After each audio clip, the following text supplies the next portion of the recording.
سلام علی عبادہ الذین اصطفیٰ اما بعد اعوذ باللہ من الشیطان الرجیم بسم اللہ الرحمن الرحیم حافظوا علی الصلوات والصلاة الوسطی وقوموا للہ قانتین صدق اللہ العظیم اللہم صل علی محمد وعلی آل محمد وبارک وسلم۔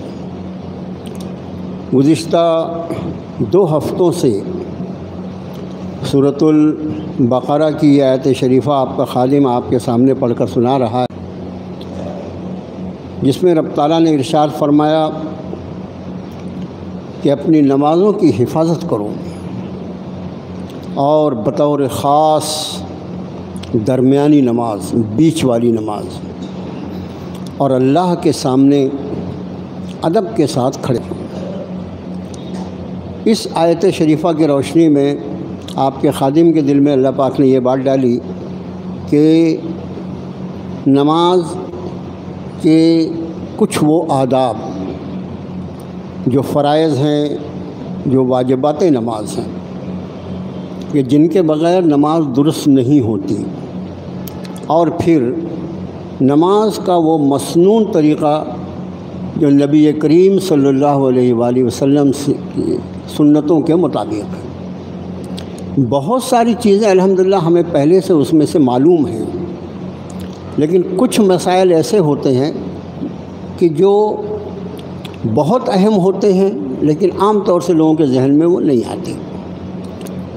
آج ہم نے سوچا تھا کہ فرائض نماز، اور گزشتہ ہفتے آپ کے خادم نے عرض بھی کیا تھا کہ نماز کے باہر کے فرائض کیا ہیں تکبیر تحریمہ کے پہلے، لیکن اس کے بعد ایک سا ہو گیا مجھ سے کہ میں نے اس آیت شریفہ کو آپ کو 2 ہفتہ سنایا، لیکن اس میں قانتین کے ایک اور معنی ہے جو میں نے عرض نہیں کیا ہے۔ یہ میرے شامت اعمال گناہوں کا اثر ہے۔ قانتین لفظ جو ہے قوموا للہ قانتین، اللہ کے سامنے ادب سے کھڑے رہو، یہ عام ترجمہ ہے، لیکن قانت کا ایک اور مطلب ہوتا ہے خاموش کھڑے رہنا۔ حضرت امام بخاری رحمۃ اللہ علیہ اپنی کتاب میں ایک باب باندھتے ہیں، اور اس باب کو امام بخاری رحمۃ اللہ علیہ کی خصوصیت یہ ہے کہ انہوں نے جو حدیث شریف میں، بخاری شریف میں جو باب باندھے ہیں، باب کس کو کہتے ہیں؟ چیپٹر کو کہتے ہیں۔ جو باب باندھے ہیں وہ قرآن شریف کی آیتوں کے باب باندھے ہیں۔ جتنے ابواب آپ کو ملیں گے اکثر و بیشتر وہ قرآن شریف کی آیت سے ہیں۔ تو اس باب کو انہوں نے باندھا، اس کا نام ہی انہوں نے رکھا ہے قوموا للہ قانتین، یعنی جو قرآن کی آیت ہے وہی باب کا نام ہے، کھڑے رہو اللہ کے سامنے خاموشی کے ساتھ۔ اور اس میں ایک روایت لائے ہیں، راوی حضرت زید بن ارقم رضی اللہ تعالی عنہ، وہ فرماتے ہیں کہ حالت نماز میں ہم لوگ ضرورت کے مطابق بات چیت کر لیا کرتے تھے کا لفظ یاد رکھنا، نہیں تو ایسا بیچ میں سے کھڑے ہو گئے تو نئے مسئلہ کھڑا ہو جائے۔ صحابی رسول زید بن ارقم فرماتے ہیں کہ نماز کے دوران ہم حسب ضرورت بات چیت کر لیا کرتے تھے۔ اس کا معنی کہ نماز میں بات چیت کرنے کی اجازت تھی۔ اب ہم نماز گھر میں پڑھ رہے ہیں، کوئی آیا السلام علیکم مولانا تشریف رکھیے، ہاں آپ نماز پڑھ لیجئے، بیٹھتا ہوں میں، اس طرح ہے، ضرورت کے مطابق جو بات کو کر لیں۔ یہاں پر ایک بات عرض کریں کہ اس کی روشنی میں کچھ اور باتیں مزید آپ کے سامنے عرض کرنا چاہوں گا کہ نماز میں اوائل میں شروع میں حالت نماز میں بھی بات چیت کرنے کی اجازت تھی، لیکن زید بن ارقم رضی اللہ تعالیٰ عنہ فرماتے جب یہ آیت شریفہ نازل ہو گئی قوموا للہ قانتین، اللہ کے سامنے ادب سے خاموشی سے کھڑے رہو، تو اس کے بعد جو وہ بات کرنے کی اجازت تھی وہ ختم ہو۔ نماز اور روزہ یہ دونوں احکام میں تین تبدیلیاں ہوئی ہیں۔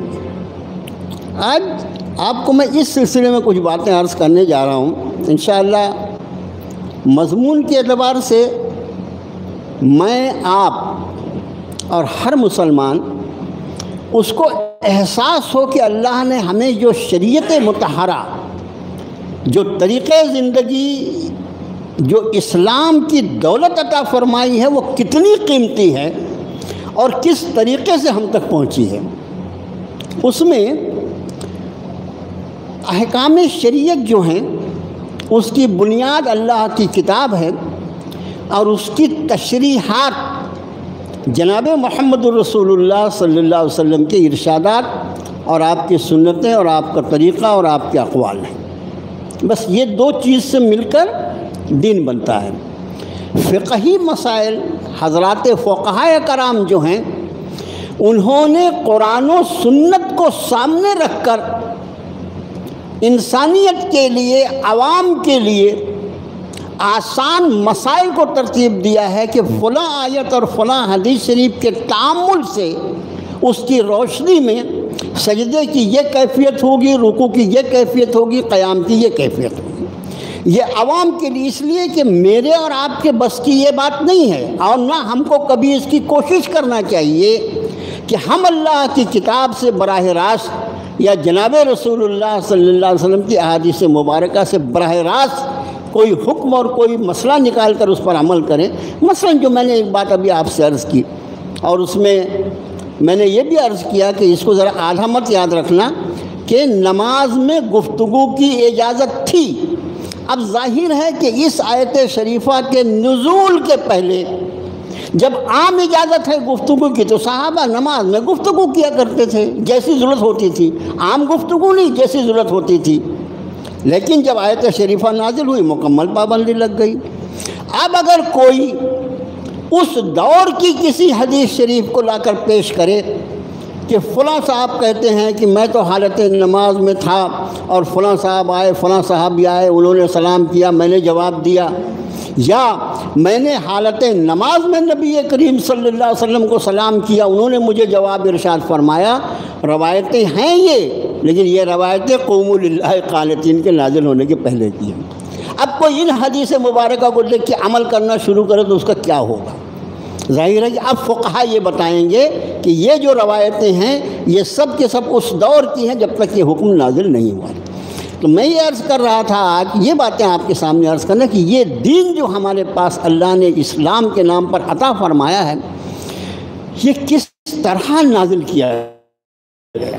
یہ دین اللہ ہے، اللہ کا دین ہے، یہ اللہ کی پسندیدہ طریقۂ زندگی ہے۔ ان الدین عند اللہ الاسلام۔ دین کا ایک ترجمہ ہوتا ہے بدلہ، دین کا ایک ترجمہ ہوتا ہے طریقۂ زندگی۔ تو دنیا میں زندگی تو کسی نہ کسی طریقے سے آدمی کی گزری جائے گی، زندگی گزرنے کے لیے اللہ نے عطا فرمائی ہے، مگر کوئی انسان اس طریقے پر زندگی گزارنا چاہے کہ وہ اللہ کو پسند آ جائے، اس کا ایک ہی طریقہ ہو سکتا ہے کہ وہ الاسلام ہے۔ اسی لیے قرآن نے دوسرے مقام پر ارشاد فرمایا وَمَن يَبْتَغِ غَيْرَ الْإِسْلَامِ دِينًا فَلَن يُقْبَلَ مِنْهُ وَهُوَ فِي الْآخِرَةِ مِنَ الْخَاسِرِينَ۔ جو کوئی اسلام کے سوا کسی اور طریقے پر چل کر آئے گا اس کو آخرت میں قبول نہیں کیا جائے گا۔ اس کا معنی یہ کہ جو زندگی اسلام کے مطابق ہوگی وہ پوری کی پوری زندگی بارگاہ رب العزت میں قبول کر لی جائے گی عبادت کے اعتبار سے، اور جو زندگی اسلام کے ما سوا ہوگی وہ سب کے سب رد کر دی جائے گی، اس کے منہ پہ مار دی جائے گی۔ تو اس اسلام کے نزول قرآن کیسا ہوا، نزول احکام کیسے ہوئے، اس میں کئی احکام شریعت مطہرہ کے ایسے ہیں جو قسط میں نازل ہوئے، قسط وار نازل ہوئے۔ اس کی وجہ کیا تھی؟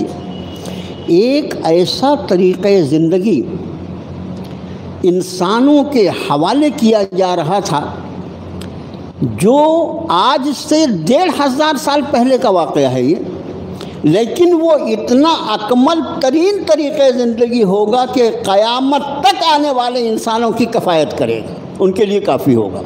اب آپ انداز فرمائیں کہ زمانے میں ترقیات کتنی ہوں گی۔ آپ وہ 1500 سال پہلے کا زمانہ دیکھو اور آج کا دور دیکھو، اور آج ہم یہ سب کچھ دیکھ رہے ہیں، اور خدا بہتر جانے اللہ نے اس دنیا کی کتنی عمر رکھی ہے، ہماری دنیا سے جانے کے بعد 150 سال کے بعد خدا بہتر دنیا جو ہے وہ کہاں جا کر پہنچے گی سائنس اور ٹیکنالوجی کے اعتبار سے، لیکن سلام ہو جناب محمد الرسول اللہ صلی اللہ علیہ وآلہ وسلم کی ذات عالی پر جو اسلام عطا فرمایا۔ بتاؤ 1500 سال پہلے جس طرح وہ کفایت کر رہا تھا انسان کو، آج بھی الحمدللہ ہماری ساری ضروریات کو وہ کفایت کرتا ہے، پورا کرتا ہے، اور انشاءاللہ قیامت تک کرتا ہے۔ تو میرے بھائیو، اس لمٹ میں قسطوں میں نازل فرمائے۔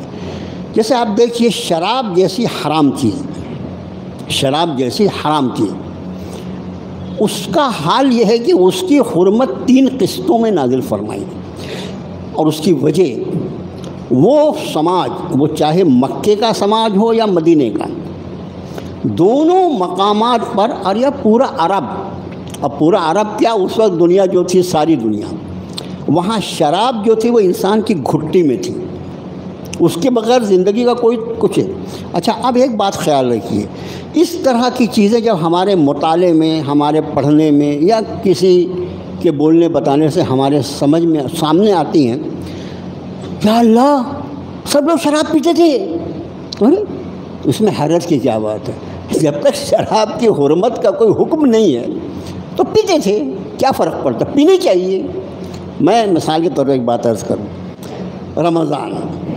رمضان آیا، غزوہ بدر جو ہے وہ رمضان میں پیش آیا، 17 رمضان کو، لیکن اس غزوہ بدر میں کوئی صحابی رسول روزہ نہیں تھا، خود نبی کریم صلی اللہ علیہ وسلم بھی روزہ نہیں تھے۔ ایک صاحب تقریر کر رہے تھے، اب بیچارے کیا ہے، بس ہے کیا بولنا اس میں، اور انہوں نے جو غزوہ بدر کو کھینچا، اور اس میں نہ کوئی سحری کا بندوبست تھا، نہ کوئی افطار کا بندوبست تھا۔ میں اتفاق سے بیٹھ کے سن رہا تھا، میں نے کہا اللہ کے بندے کو کیا بتائیں، غزوہ بدر میں کسی نے روزہ اس لیے نہیں رکھا تھا کہ اس وقت تک روزہ فرض ہی نہیں ہوا تھا، غزوہ بدر کے بعد روزہ فرض ہوا۔ جس رمضان میں غزوہ بدر ہوا 2 ہجری میں، اس ایک ہجری میں اس رمضان میں روزہ فرض ہی نہیں تھا۔ جب روزہ فرض نہیں ہے تو کیوں روزہ رکھیں گے لوگ؟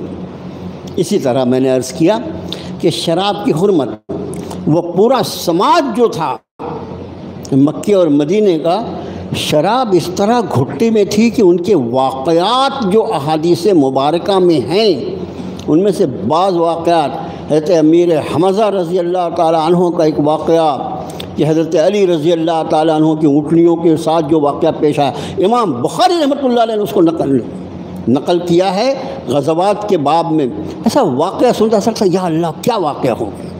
بہرحال اب شراب جیسی نجس اور ناپاک چیز، پہلی آیت شریفہ نازل فرما رہے ہیں، یسألونک عن الخمر والمیسر، کہ نبی صلی اللہ علیہ وسلم یہ لوگ آپ سے آ کے شراب اور جوئے کے بارے میں سوال، شراب اور جوا دونوں چیز جو تھی وہ نارمل تھی بالکل، یعنی جیسے برائیاں بعض برائیاں ایسی رہتی ہیں جو پورے معاشرے میں ایسی رہتی ہیں کہ اگر کوئی اس برائی کو نہ کرتے لوگ بولتے کیسا آؤٹ ڈیٹڈ آدمی ہے۔ جیسے آج کے دور میں بہت سے ماڈرن لوگ، نام نہاد ماڈرن ہیں، وہ دیندار لوگوں کے بارے میں وہ سمجھتے ہیں کہ بھئی ان کو کیا ہو گیا، یہ کتنے دقیانوسی لوگ ہیں۔ حالانکہ دقیانوسی وہ شخص ہے جو دین پر عمل نہیں کرتا۔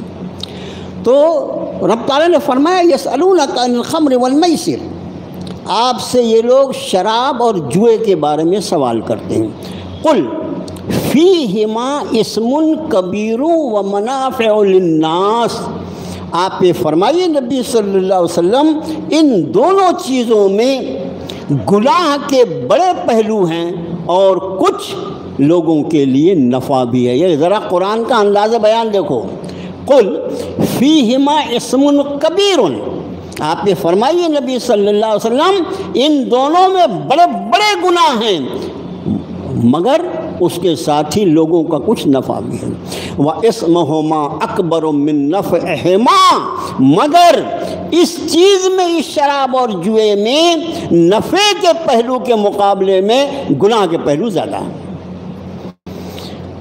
ہمارے مفسرین لکھتے ہیں کہ آیت شریفہ کا یہ حصہ جو ہے یہ قیامت تک کے لیے ایسی چیزیں، نئی نئی ایجادات جو آتی رہیں گی، ان سب ایجادات کے لیے، ان کے مسائل کو حل کرنے کے لیے یہ آیت شریفہ کا حصہ جو ہے یہ بنیاد بنایا جائے گا۔ اسمہما اکبر من نفعہما، جس چیز میں نفع کے مقابلے میں نقصان کے زیادہ پہلو ہوں، بھلے سے اس میں کچھ نفع ہو مگر نقصان زیادہ ہونے کی وجہ سے اس کو رد کر دیا جائے گا۔ قرآن شریف بنیاد بیان کرتا ہے۔ اب یہ پہلی آیت شریفہ ہوئی، پھر اگلی آیت نازل ہوئی، فرمایا یا ایھا الذین آمنوا لا تقربوا الصلاۃ وانتم سکارا، اے ایمان والو جب تم نشے کی حالت میں ہو تو نماز کے قریب نہیں جانا۔ اس کا مطلب یہ کہ نماز کے آگے پیچھے نہیں پینا بھائی۔ آپ سمجھ رہے ہیں احکام کیسے نازل ہوئے؟ آپ کو بالکل انشاءاللہ ایسا لگے کیسے احکام نازل ہوئے قرآن کے۔ پہلے آیت شریفہ میں اس کا اصول بیان کیا کہ یہ شراب اور جوا جو ہے اس میں انسانوں کے کچھ نفع ہیں، زیادہ نقصان ہے، اور نفع کے پہلو جو ہے وہ نقصان کے مقابلے میں کم ہے، نقصان بہت زیادہ ہے۔ بس اتنا بیان فرما کے چھوڑ دیا۔ اب اس آیت میں فرما رہے ہیں لا تقربوا الصلاۃ وانتم سکارا، جب حالت نشے میں ہو تو نماز کے قریب مت جاؤ۔ اس کا معنی یہ کہ اس کے علاوہ حالات میں کوئی پینا چاہے تو پی سکتا ہے۔ آپ سے عرض کیا نا جس کی اجازت ہو اس میں کیا ہو سوچنا ہے۔ اور اس کے بعد پھر تیسری اور آخری آیت شریفہ نازل ہوئی، یا ایھا الذین آمنوا انما الخمر والمیسر والانصاب والازلام رجس من عمل الشیطان فاجتنبوہ لعلکم تفلحون۔ اے ایمان والو سنو، شراب اور جوا اور بت اور پانسے کے تیر، پانسے کے تیر کون سے تیر تھے؟ وہ تیروں کے ذریعے قسمت کا حال معلوم کرتے تھے، اپنے مٹھو کے ذریعے معلوم کرتے تھے جاہل لوگ، تو وہ تیروں کے ذریعے معلوم کرتے تھے۔ اس کو پانسے کا ازلام کہا جاتا ہے اس کو عربی زبان میں۔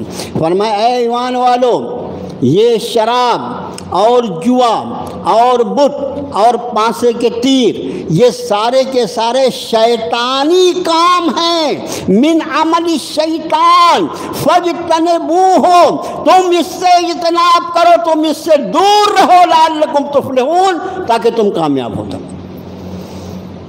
اب یہ آیت شریفہ نازل ہوئی، وہ معاشرہ مدینہ طیبہ کا جو اس پر فخر کرتا تھا کہ میرے پاس 50 سال پرانی شراب ہے، کوئی کہتا تھا میرے ابا کے زمانے کی 70 سال پہلے کی بوتل رکھی ہوئی ہے، وہاں پر اس آیت شریفہ کا نزول ہوا۔ صحابی رسول نے اس آیت شریفہ کو مدینہ کی گلیوں میں پکار کر آواز دی کہ اللہ کے رسول صلی اللہ علیہ وسلم پر یہ آیت شریفہ نازل ہوئی ہے۔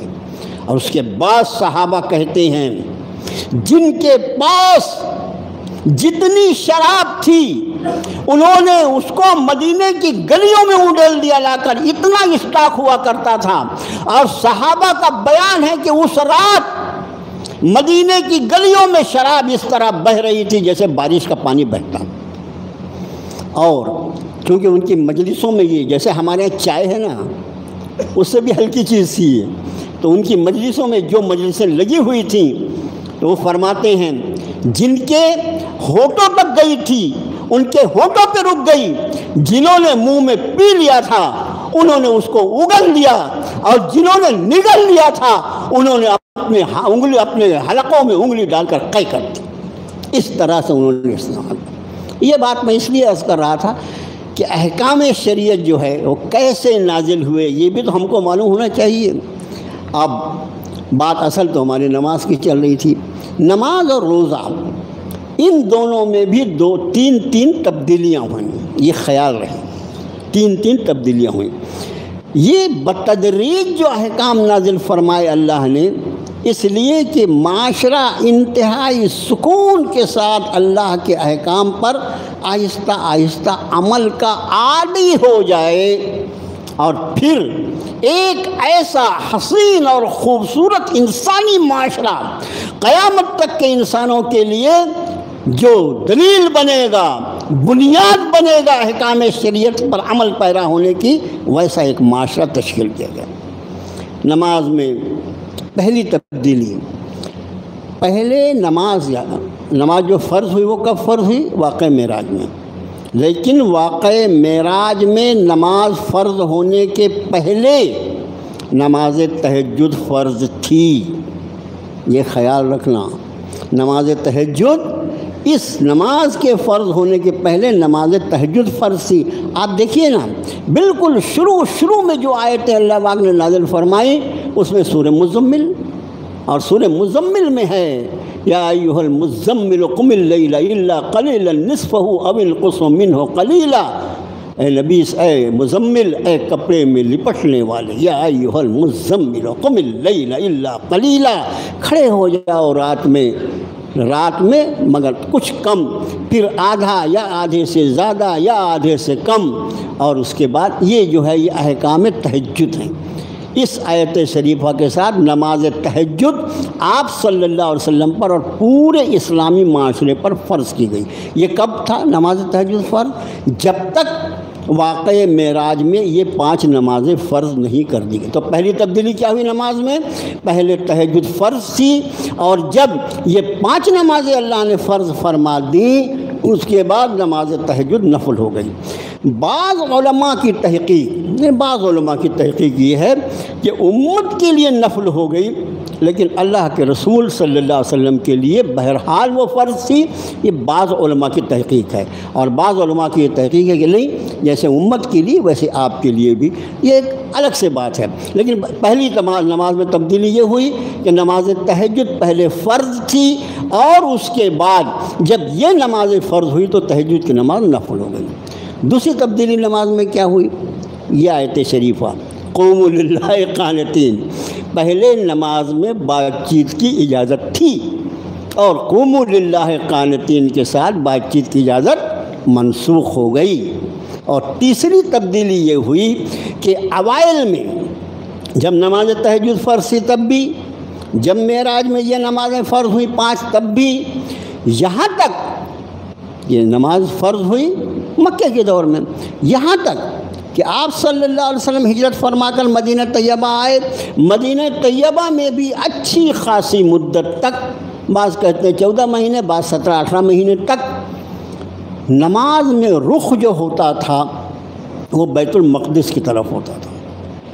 نماز میں رخ جو ہوتا تھا، جیسے ابھی ہمارا رخ قبلے کی طرف ہوتا ہے، بیت اللہ شریف کی طرف ہوتا ہے نا، مسجد حرام کی طرف، تو اس وقت تک نماز میں رخ جو ہوتا تھا جیسے ہم استقبال قبلہ، تو اس وقت بیت المقدس کی طرف رخ ہوا کرتا تھا، اور پھر اللہ نے تحویل قبلہ فرما دیا۔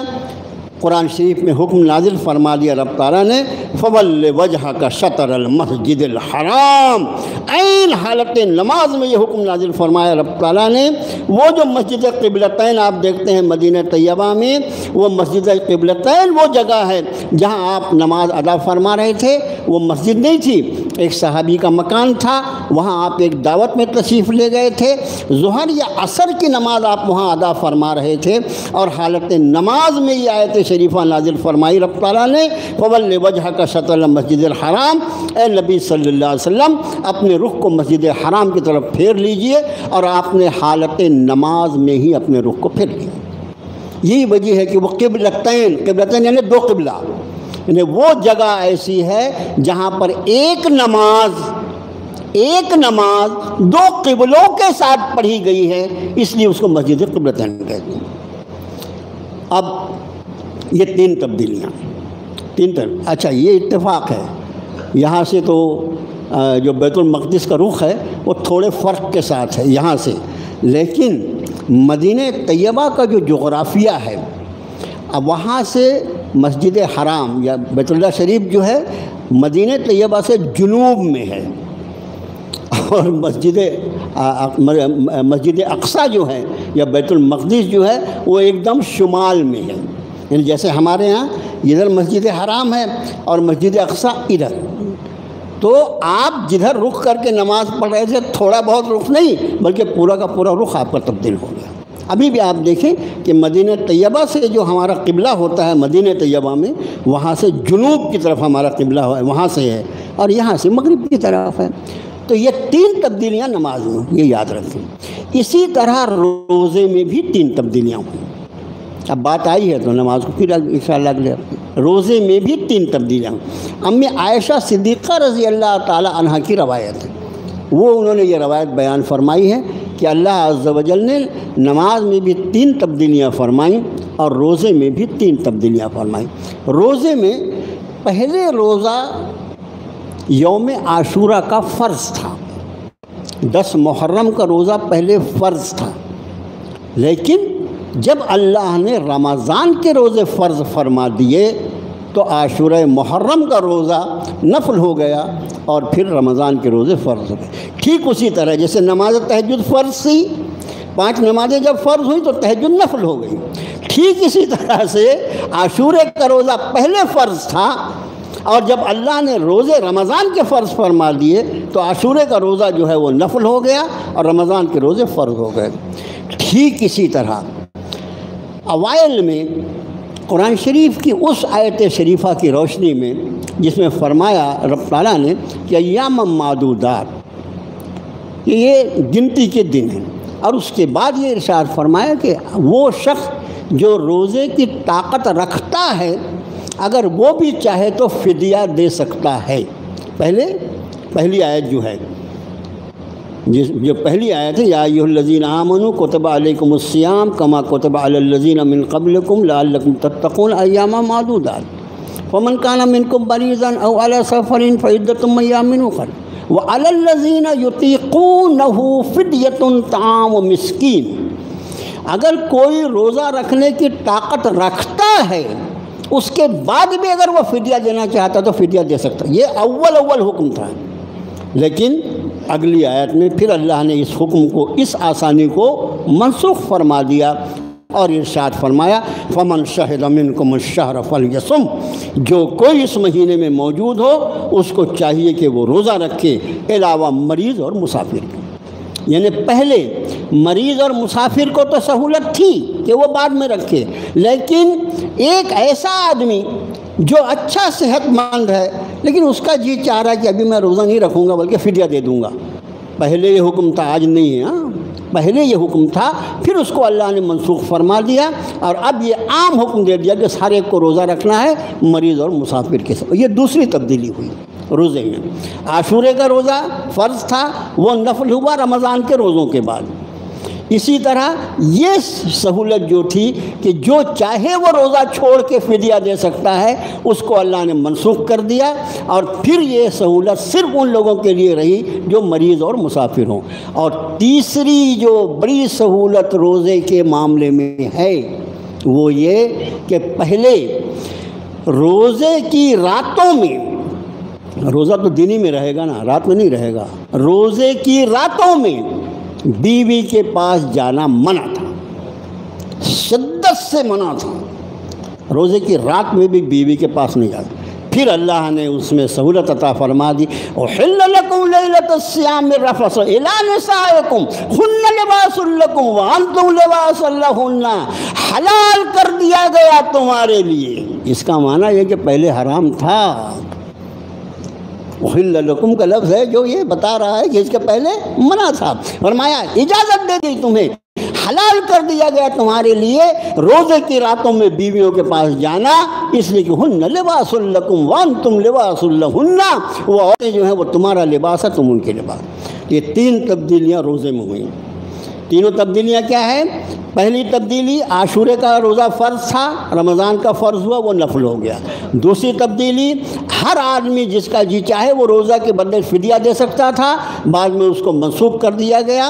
یہ فدیہ جو ہے یہ صرف بہت زیادہ بوڑھا ہو، بہت زیادہ بیمار ہو وہی دے سکتا ہے، باقی اور کوئی آدمی نہیں دے سکتا۔ اور تیسری تبدیلی یہ ہوئی کہ روزے کی راتوں میں بیوی کے پاس جانا منع تھا، رب تعالیٰ نے اس کی اجازت برحمت فرما دی۔ یہ تین تین تبدیلیاں روزے اور نماز، یہ روایت حضرت عائشہ صدیقہ رضی اللہ تعالی عنہا کی بیان کردہ طویل روایت ہے، اس میں سے یہ تین حصہ۔ اور انشاءاللہ پھر اگلے ہفتے ایک بات عرض کر دیں کہ ابھی ہمارے ہاں جو موسم جو چل رہا ہے اس کے حساب سے بتی کا بل اور یہ بہت زیادہ آتا ہے۔ ایوریج بل جو آتا ہے اس مسجد کا بہت زیادہ استعمال ہے اور ہاسٹل وغیرہ بھی ہیں، اور تو اس حساب سے 30,000 سے 40,000 کا ایوریج بل آتا ہے مہینے کا الیکٹرک کا۔ تو اس کے لیے منتظمہ نے یہ فیصلہ کیا ہے کہ اگر ہم اس کے بدلے سولار سسٹم لگا لیتے ہیں مسجد کی چھت پر، کہ اس حساب سے جو ہمارا کنزمپشن ہے، ہمارا استعمال ہے، تو انشاءاللہ یہ بل جو ہوگا یہ بہت حد تک کم ہو جائے گا۔ یعنی یہ سمجھ لیجئے کہ اس کا جو طریقہ ہے جو لوگ سولار سسٹم میں، انشاءاللہ کسی موقع پر اس کو آپ کو تفصیل سے بتاؤں گا۔ تو یہ سولار سسٹم جو ہے ہماری مسجد کا جو کنزمپشن ہے اس کے اعتبار سے یہاں پر 12 kV کا سولار سسٹم کی ضرورت ہے، لیکن پھر وقت کے اعتبار سے اور بھی ضرورتیں بڑھیں گی، اس لیے 15 kV کلو واٹ کا سولار سسٹم انشاءاللہ لگانے کا فیصلہ کیا گیا ہے۔ اور اس کی جو لاگت آئے گی وہ تقریباً انشاءاللہ لگانے کے بعد اس سے مسجد کو انشاءاللہ، ویسے اس کی وارنٹی اور گارنٹی تو بہت رہتی ہے، 25 سال 30 سال ایسی رہتی ہے کہ برسہ برس تک انشاءاللہ مسجد، یہ الیکٹرک کا بل جو ہے وہ تو بہت اہم چیز ہے، تو اس میں انشاءاللہ کافی بچت ہوتی رہے گی۔ یہ کہہ لیجئے کہ ہمارے 1.5 سال کی بتی کا جو بل ہوتا ہے، 1.5 سال کا بتی کا جو بل ہوگا، اس 1.5 سال میں انشاءاللہ ہمارا یہ پورا سولار سسٹم لگ جائے گا، اور اس کے بعد اگر اللہ نے چاہا، مرضی اللہ کی ہے، ہر چیز ہم یہ کرتے ہیں ہم وہ کرتے ہیں، اس سے بلکہ جاہلانہ بات نہیں ہے۔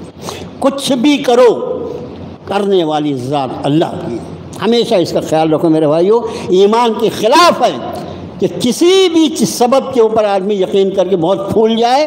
اسباب کے اندر اثرات میرے رب کا حکم ڈالتا ہے، بغیر اللہ کے حکم کے کچھ نہیں ہوتا۔ یہ پلاننگ ہوتی ہے آدمی، اور اس کے بعد کرنے والی ذات اللہ کی۔ تو میرے بھائیو بڑا لمبا خرچہ ہے، 7.5 لاکھ 8 لاکھ کے قریب، اور ظاہر ہے کہ یہ ثواب جاریہ کا ایک ایسا طریقہ ہے کہ اگر لوگ اس میں حصہ لیں تو انشاءاللہ جب تک اس سے فائدہ مسجد کو پہنچتا رہے گا، اس کا اجر و ثواب ہم کو بھی، اور ہم جس کے لیے نیت کریں گے اس کو بھی پہنچتا رہے گا۔ یہ ایک اعلان بھول ہی گیا تھا یار میں۔ آنے والی 14 تاریخ کو یعنی پرسوں مسجد بکر قصاب میں جمعیت العلماء ہند کی جانب سے حاجیوں کے لیے ایک تربیتی کیمپ 1 دن کا رکھا گیا ہے، صبح 9:30 بجے سے شام 5 بجے تک۔ پرسوں قصاب پورہ مسجد میں 9:30 بجے سے شام 5 بجے تک حاجیوں کے لیے تربیتی کیمپ ہے، اور اس میں خواتین کے لیے پردے کا خاص انتظام ہے۔